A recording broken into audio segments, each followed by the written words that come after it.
toast. But she didn't call for war. Erica did not call for war. In fact, she did the exact opposite, which is what was so stunning. It was unbelievable. The forgiveness that she granted, the strength that it took for her to call for that forgiveness, it's just unmatched, and it really made a difference. And I was being serious when I tweeted that I think it was the most consequential speech in American history. 5 days after Charlie Kirk was assassinated on stage at Utah Valley University, his widow, Erica, didn't just deliver a memorial speech. She launched a brand. And the way she did it has people asking, was this grief or was this a takeover? Her words rang out into a charged arena. That man, that young man, I forgive him. That statement didn't sink quietly, it went viral.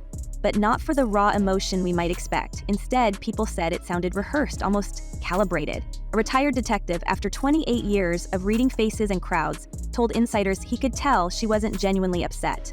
At the same time, Jaguar Wright accused the entire event of being a staged ritual, not a real goodbye. According to Wright, the memorial wasn't spontaneous mourning. It was spectacle, professional lighting, fireworks, staged photos of Erica holding Charlie's hand in the coffin, the kind of detail you don't see when someone is simply grieving. She really is just the moment. The speech that she gave, everybody was just wowed by her. I felt my energy personally, like last night going into that, I was effectively like soaring in the air above the convention center, like a dragon above, waiting for Erica to just be like, fire. And I was just gonna come down and swoop in out of nowhere. All the politicians, all the fake people, everyone was just gonna be in that moment. Let's rewind the timeline and parse how all this fits. Because this isn't just about a widow stepping into the spotlight. By September 15, just 5 days after the shooting, Erica was already at the helm of board meetings for Turning Point USA, the organization her husband co-founded. Merchandise was rolling out. New social media posts featured her front and center. Meanwhile, the suspect, Tyler Robinson, was still missing after a 33-hour manhunt. The FBI had put up a $100,000 reward. Investigators admitted they had not a solid understanding of the motive. Now we must ask, how does one reconcile that pace? Suspect at large, motive unclear, yet the narrative was being set. The brand was being repositioned, the widow was fronting a mantle of leadership. For information, to research, and to investigate, and nothing is making sense. Now, it could not be making sense because we've not arrived at the conclusion. The FBI, I will say, has recently come out and said they're looking for another person. Good, because what we have so far obviously cannot be it. I feel When Governor Spencer Cox told the press that authorities were still trying to understand why, it raised the question, was the case being wrapped up or hurried? Sources close to the investigation claim the FBI was placing absurd pressure on Utah authorities to close the case fast, before Erica's media blitz even fully began. If true, that pressure could mean someone wanted this story aligned and completed before too much unscripted detail leaked. That would place Erica's move into leadership not simply in the realm of tragedy, but in the realm of strategic ascension. Meanwhile, over in the alternative podcast world, Candace Owens has dropped bombshells. She alleges that billionaire hedge funder Bill Ackman threatened Charlie over his shifting stance on Israel. Ackman responded with what he calls cordial text message screenshots, insisting he never threatened Kirk.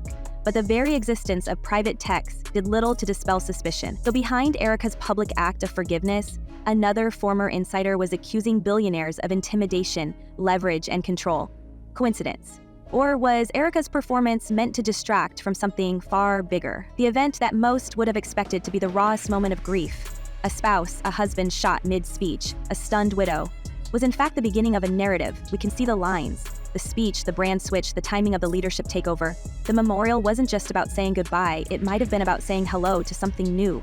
The piece of the words, I forgive him, is easy to digest. What isn't easy to swallow is how swiftly control of the public story shifted.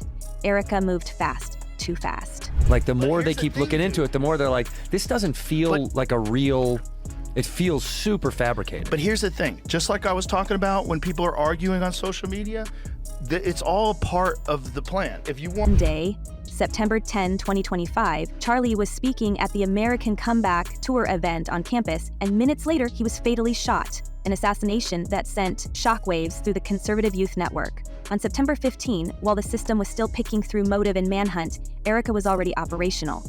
On September 21, she stood at the massive memorial service in Glendale, an event styled like a campaign rally, with red, white, and blue motif, high production value, thousands in attendance. She addressed the crowd, referenced the wound that ended his life, and framed his legacy in stark terms. But that framing also included a rapid appointment. She was named CEO and board chair of Turning Point USA less than 2 weeks after his demise.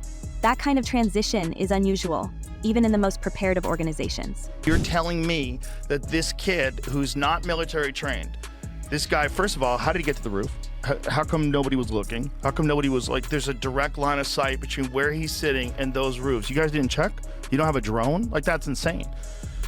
So he's on the roof, he shoots, he jumps from the roof, he jumps down 14. Let's be clear, there is nothing inherently wrong with a spouse stepping into a leadership role. But when the transition is immediate, when the public face shifts before the dust settles, when the forensic questions are still unanswered, and yet the branding machine is already rolling, we are not simply watching grief, we are watching strategy. Jaguar Wright's reading is that the speech, the lights, the photos, the brand launch, they're all pieces of a takeover play. It was theater disguised as mourning, she argues. And that raises a central question. Who stands to gain the most from Charlie Kirk's demise? It's one thing for a movement to mourn a loss. It's another for a movement to be reborn in the image of a widow who never misses a beat. When Erica took the podium and uttered the words, "I forgive him," she offered compassion.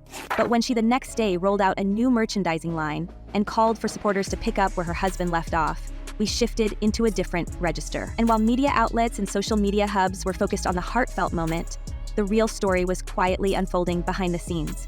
Board meetings, staff realignments, power transitions. Adding to the gravity, the suspect, 22-year-old Tyler Robinson, surrendered after 33 hours on the run, following an FBI manhunt and a $100,000 reward. Authorities admit they still don't have a firm motive. The governor said the suspect's ideology was very different from his conservative family's, and that investigators are exploring deep, dark corners of the internet and radicalization. In parallel to that official story, we are told the takeover narrative moved at sales speed. The mismatch of timing is hard to ignore. And then there's the smoke around Ackman in Israel. Candace Owens has laid out a scenario. Charlie was being threatened by pro-Israel interests because of his wavering support. Ackman denied it, but the public posting of text did not silence the insinuation. That broadcast, at the same time Erica elevated herself, served as a narrative overlay. Political violence, conspiracy, billionaire influence, global stakes. While the morning show was in prime time, a second plot was being whispered in podcast feeds. While Erica was preaching forgiveness on camera, behind the scenes a former ally was accusing billionaire hedge funders of intimidation. The synchronization is striking. I watched my friend get shot in the neck. Yeah, that's what happened. I just want to say that he was publicly executed again before the world. The question is why, right? We can't know yet if the two narratives, Erica's rapid rise and the conspiracy theories around Charlie's demise, are connected. But what we can see is how the timing intertwines. The public spectacle, the institutional transition, the unanswered questions. One narrative gives the appearance of closure. The widow moves forward. The other narrative implies more is hidden. Threats, motives, agendas. The tension between them is what keeps us leaning in.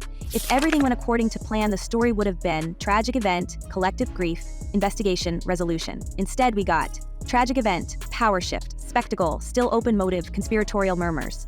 And when the system for investigation acknowledged it has not a solid understanding of motive, the space opened for alternative voices, like Olin's, to fill the vacuum. That vacuum also benefits whoever controls the narrative when people are uncertain. You get some kid who has a boyfriend who's a furry, and you talk to him on Discord. I think he's a furry. I don't want to disrespect. I don't know if that's a real thing. His boyfriend's definitely a guy who became a girl.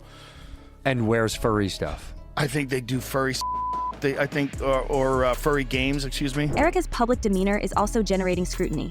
On stage, she looked composed.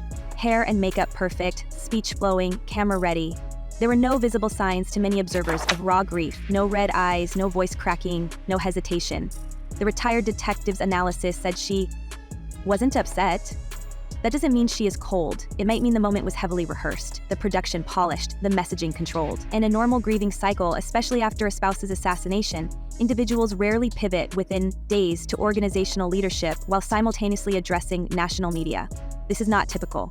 Part of the scandal's appeal, beyond politics, is the question of performance. When a memorial becomes a platform, when a widow becomes a CEO, when slogans and merchandise follow a funeral ceremony, the boundaries between mourning and message blur. And that blur is exactly what Jaguar Wright is pointing to. She accuses Erica of treating grief like a corporate event. Unease grows when you see fireworks and lighting at a memorial where you'd expect candles and singing. We've reached the point where the central question isn't simply who shot Charlie, it's who benefits from Charlie's demise. The suspect has surrendered, motive remains murky, investigations continue. Meanwhile, one player has already stepped into the limelight, assumed control of the man's organization, and directed the message about his legacy going forward. That player is Erica Kirk. And as more pieces emerge, the manhunt, the reward, the unanswered why, the fact that the widow's schedule looks like a CEO's agenda raises alarms. This isn't about assigning blame to individuals for bereavement, it's about observing a pattern. Tragedy as turning point, demise as pivot, leadership as brand launch. When you overlay investigation gaps with accelerated corporate moves, you have the ingredients of a large-scale power play. Jaguar Wright says the whole memorial was a staged ritual. What we're left with is whether we are willing to accept that as just sentiment or recognize it as theater programmed for a new chapter. And so we're left where many of the viewers will find themselves, staring at the scene, wondering how quickly the production moved, wanting to reconcile what looked like forgiveness with what felt like takeover. If the motive is still unclear, and it is, the fastest part of this story was not the shooting, but the transition that followed. The one question no one's answering yet is simple. Who stood to gain the most from Charlie Kirk's demise? And I want to be very clear that I believe, in fact, I know that towards the end, Charlie was fighting for custody of himself. I want to say that. I want to say that plainly, and there are lies that are being told and they need to be slapped down right now. If Erica's memorial speech was a performance, her next act was a full-blown power grab. And the money trail starts with Turning Point USA's donor network. Charlie built that machine from scratch, millions in contributions, a direct pipeline to conservative youth, and a brand that helped fuel Trump's 2024 victory. Within days of his tragedy, Erica was sitting in his chair, signing off on statements and speaking in almost the same tone he used on stage. Except this time, the spotlight wasn't on political change. It was on consolidation. We're talking about control over a multi-million-dollar empire whose donors range from evangelical megachurch figures to Wall Street financiers. And suddenly, every dollar flowing through it had to go through her. That's a threat to all of us. And we have to be clear and forthright in condemning it. Charlie's allies say he'd been restless in the months before the shooting. He had begun distancing himself from certain pro-Israel donors after criticizing Prime Minister Netanyahu's handling of the Gaza war. Candace Owens claimed Charlie told her he was threatened during a Hamptons intervention led by billionaire Bill Ackman. Ackman fired back online with cordial text messages as proof that he never threatened him. But then Netanyahu issued two separate denials of involvement in Charlie's tragedy, statements that made the rumors louder, not quieter.